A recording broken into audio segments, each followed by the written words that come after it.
Hello friends, मैं आलोक कुमार पांडे एक बार फिर से आपके अपने ऑनलाइन चैनल गौरव कोचिंग सेंटर पर बहुत बहुत स्वागत करता हूं। ये हमारी विज्ञान की सीरीज है।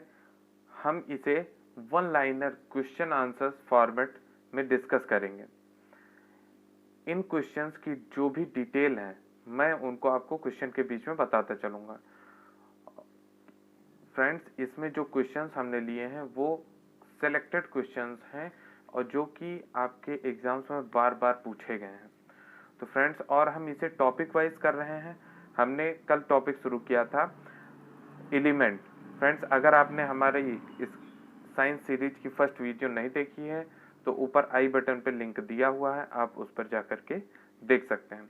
चलिए फ्रेंड्स, शुरू करते हैं। कल हमने 26 तक क्वेश्चंस कर लिए थे, आज उसके आगे करेंगे और आज इस एलिमेंट चैप्टर का ये लास्ट डे होगा, तब तो आज पूरा कंप्लीट हो जाएगा। चलिए फ्रेंड्स, देखते हैं पहला क्वेश्चन क्या है। सर्वाधिक आयनन विभव वाला तत्व कौन सा है? तो सर्वाधिक आयनन विभव वाला तत्व है हीलियम। अब फ्रेंड्स, बात आई है सर्वाधिक आयनन विभव वाली, तो इसी समय हम देख लेते हैं न्यूनतम आयनन विभव वाला तत्व कौन सा है, तो वो है सीजियम। सर्वाधिक आयनन विभव वाला तत्व तो हीलियम हम बताएंगे, और अगर कोई पूछता है कि न्यूनतम आयनन विभव वाला तत्व कौन सा है तो वो हो जाएगा सीजियम। चलिए फ्रेंड्स, देखते हैं आगे। नेक्स्ट हमारे क्वेश्चंस क्या है। फ्रेंड्स, ये देखिए, एक ही क्वेश्चन में मैंने कई क्वेश्चन को सबमिट किया हुआ है। देखते हैं, सबसे अधिक क्रियाशील अधातु तत्व कौन सी है? सबसे अधिक क्रियाशील अधातु तत्व है फ्लोरीन। चलिए नेक्स्ट क्वेश्चन देखते हैं। दूध में सर्वाधिक मात्रा में पाया जाने वाला तत्व कौन सा है? तो दूध में सर्वाधिक मात्रा में पाया जाने वाला तत्व है कैल्शियम। फ्रेंड्स, ये मोस्ट इंपॉर्टेंट क्वेश्चन है और बार बार क्वेश्चन ये पूछे गए हैं एग्जाम्स में। आगे देखते हैं, जीवित मानव शरीर में सबसे कम पाया जाने वाला तत्व कौन सा है? तो ये है मैग्नीज। और नेक्स्ट क्वेश्चन देखते हैं, वायु का प्रमुख घटक कौन सा है? तो वायु का प्रमुख घटक नाइट्रोजन है। नेक्स्ट क्वेश्चन है, पृथ्वी की भूपर्पटी यानी कि क्रस्ट, क्रस्ट को हिंदी में भूपर्पटी कहते हैं, में पाए जाने वाले तत्वों की प्रतिशतता घटते क्रम में निम्न है। तो फ्रेंड्स, इसको आप याद कर सकते हैं ओ साई, ओ साई, ओ एस ए आई करके। कैसे याद करेंगे? ओ एस ए आई। अब देखिए कैसे याद करते हैं। ओ से हो गया आपका ऑक्सीजन, एस से हो गया आपका सिलिकॉन, ए से हो गया एल्युमिनियम और आई से हो गया आयरन। ओ साई करके याद कर सकते हैं कि पृथ्वी की भूपर्पटी पर पाए जाने वाले तत्वों के प्रतिशतता के घटते क्रम में ओ साई, O for oxygen, S for silicon, A for aluminium and I for iron. चलिए नेक्स्ट क्वेश्चन देखते हैं। मानव शरीर में, अभी देखिए हम लोग पढ़ रहे थे क्या कि हमने पढ़ा है कि पृथ्वी की भूपर्पटी पर प्रतिशतता में घटते हुए तत्वों का क्रम। अब हम देख रहे हैं मानव शरीर में तत्वों की प्रतिशतता घटते क्रम में।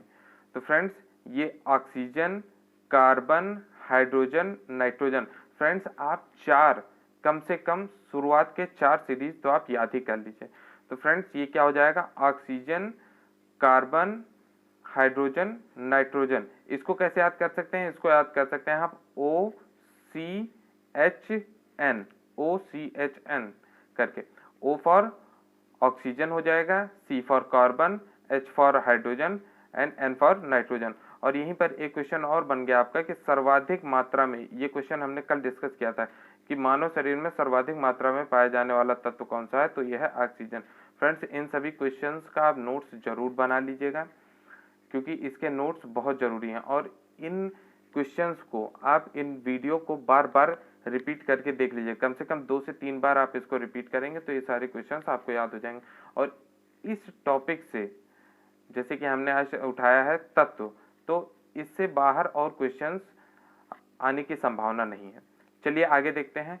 एकमात्र ऐसी धातु जो द्रव अवस्था में पाई जाती है वो कौन सी है? तो एकमात्र ऐसी धातु जो द्रव अवस्था में पाई जाती है वो है पारा।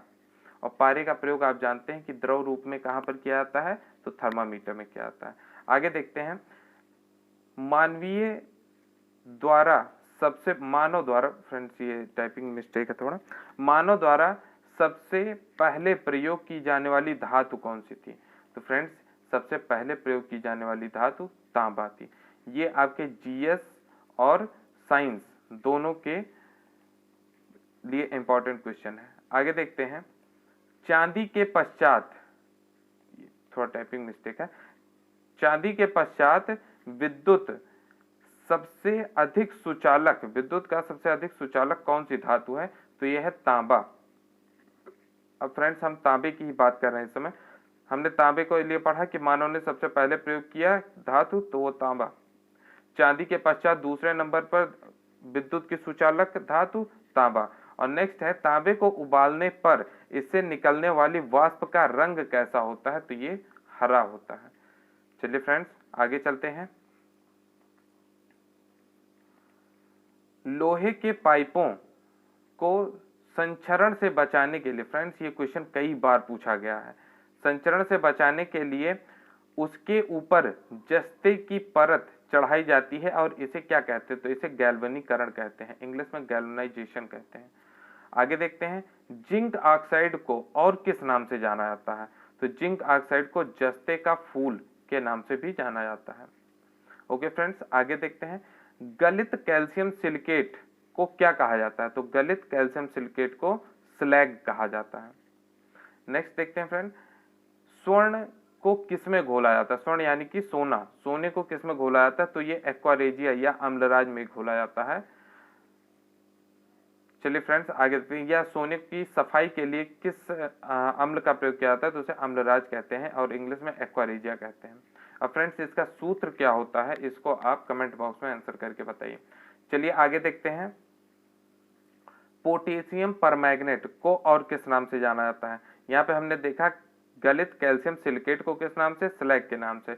नेक्स्ट क्वेश्चन है हमारा, पोटेशियम परमैंगनेट को किस नाम से जाना जाता है? तो फ्रेंड्स ये जनरल सा क्वेश्चन है, सभी को मालूम होगा, लाल दवा कहा जाता है। अब लाल दवा का प्रयोग किसमें किया जाता है? तो इसका उपयोग की जल को कीटाणु रहित करने और घाव पर पट्टी लगाने के लिए किया जाता है। नेक्स्ट क्वेश्चन देखते हैं फ्रेंड्स, लोहे पर जंग लगना किस तरह की क्रिया है? ये क्वेश्चन बहुत बार पूछा गया है फ्रेंड्स। तो ये रासायनिक परिवर्तन है। शुद्ध लोहे का शुद्धतम रूप कौन सा है? तो ये पिटवा लोहा है, पिटवा लोहा। फ्रेंड्स ये सभी क्वेश्चंस एग्जाम्स में कई बार पूछे गए हैं। आगे देखते हैं, ये जिंक फास्फाइड है आपका। जिंक फास्फाइड को उपयोग किसमें किया जाता है? जिंक फास्फाइड का उपयोग किसमें किया जाता है? तो ये चूहे मारने के विष में किया जाता है। चूहे मारने की जो दवा आती है उसमें जिंक फास्फाइड का प्रयोग किया जाता है। आगे देखते हैं, जिंक क्लोराइड का प्रयोग किसमें किया जाता है? तो ये लकड़ी की वस्तुओं को कीड़ों से बचाने के लिए किया जाता है। जिंक क्लोराइड का प्रयोग लकड़ी की वस्तुओं को कीड़ों से बचाने के लिए, और जिंक फास्फाइड का उपयोग तो ये चूहे मारने के विष में किया जाता है। नेक्स्ट है, आयरन पायराइट्स को क्या कहा जाता है? तो ये झूठा सोना भी कहा जाता है। आयरन पायराइट्स को झूठा सोना भी कहा जाता है। आयरन पायराइट्स को झूठा सोना भी कहा जाता है। फ्रेंड्स अगर आपको हमारा कंटेंट और हमारा वीडियो पसंद आ रहा हो तो आप इसे ज़्यादा से ज़्यादा लाइक और शेयर किया करें। अगर आप हमारे चैनल पर नए हैं तो इसे सब्सक्राइब करें और बेल आइकन दबाना न भूलें। और फ्रेंड्स चलिए, कुछ अयस्क बहुत पूछे जाते हैं, इन अयस्कों को भी हम पढ़ लेते हैं। एल्युमिनियम, एल्युमिनियम के जो मुख्य अयस्क हैं फ्रेंड्स, यहाँ पे जो केवल मेन हैं और जो कई बार पूछे गए हैं एग्जाम से, उन्हीं को मैंने सबमिट किया है। जैसे कि पहला है एल्युमिनियम। एल्युमिनियम का अयस्क बॉक्साइट है, डायस्पोर है, क्रायोलाइट है। ये तीनों बहुत पूछे जाते हैं और इनके ये सूत्र हैं। Al2O3 होता है bauxite, Al2O3 × 2H2O, diaspore Al2O3 × H2O। देखिए दोनों में क्या फर्क है? केवल इस 2 का फर्क है, एक याद कर लीजिए, एक फ्री में मिल जाएगा आपको। Cryolite Na3Al(F6). नेक्स्ट है फ्रेंड लोहे। लोहे का बहुत पूछा जाता है। लोहे के अयस्क कौन कौन से हैं? तो ये हो जाएगा मैग्नेटाइट, हेमेटाइट, सिडेराइट। और फ्रेंड्स ये हैं इसके सूत्र। इन सूत्रों को और साथ ही में इन अयस्कों को आप जरूर याद कर लीजिएगा फ्रेंड्स, क्योंकि ये बहुत ही वन लाइनर में तुरंत पूछे जाते हैं। और अगर आपको याद है तो आपको तुरंत मार्क्स मिलते हैं इस पे। चलिए आगे बढ़ते हैं। कॉपर, कॉपर के अयस्क कौन कौन से हैं? तो पहला है कैल्कोसाइट, दूसरा है क्यूप्राइट और कैल्कोपाइराइट। 3 अयस्क हैं इसके और ये इसके सूत्र दिए गए हैं। चलिए आगे देखते हैं। सीसा, सीसे का जो अयस्क होता है उसे गैलेना कहते हैं, रासायनिक सूत्र पीबीएस है। सिल्वर अर्जेंटाइट और इसका जो सूत्र है वो Ag2S है। नेक्स्ट है फ्रेंड मरकरी, और कई बार ये तो बहुत ही फेवरेट क्वेश्चन है। मरकरी, मरकरी का जो अयस्क है वो है सिनेबार Hgs। क्रोमियम, क्रोमियम का होता है क्रोमाइट, ये तो आप वैसे भी याद कर लेंगे, कोई दिक्कत ही नहीं है इसे, और ये सूत्र है। सोने का कैल्वेराइट, सोने का होता है कैल्वेराइट AuTe2। एंड टिन, टिन का है कैसिटेराइट। तो फ्रेंड्स दोनों में केवल थोड़ा सा डिफरेंस है, इसलिए आप इसको और अच्छे से पढ़िएगा। SnO2 कहते हैं इसको। फ्रेंड्स ये सभी सिलेक्टेड क्वेश्चंस हैं, आप इससे भी ज़्यादा शॉर्ट करने की कोशिश मत करिएगा। जितने क्वेश्चंस हैं आप इनको जरूर से जरूर याद करिएगा, क्योंकि इसे मैंने बहुत ढूंढ करके ही सेलेक्ट करके ये क्वेश्चन बनाए हैं। अगर आप इसमें भी कम करते हैं तो ये जान लीजिए आप अपने साथ धोखा कर रहे हैं। चलिए फ्रेंड्स, अगर आपको हमारा कंटेंट और हमारा वीडियो पसंद आया है तो आप इसे ज़्यादा से ज़्यादा लाइक, शेयर, और अगर आप हमारे चैनल पर नए हैं तो इसे सब्सक्राइब करें, और फ्रेंड्स बेल आइकन दबाना ना भूलें। Okay friends, thank you for watching this video.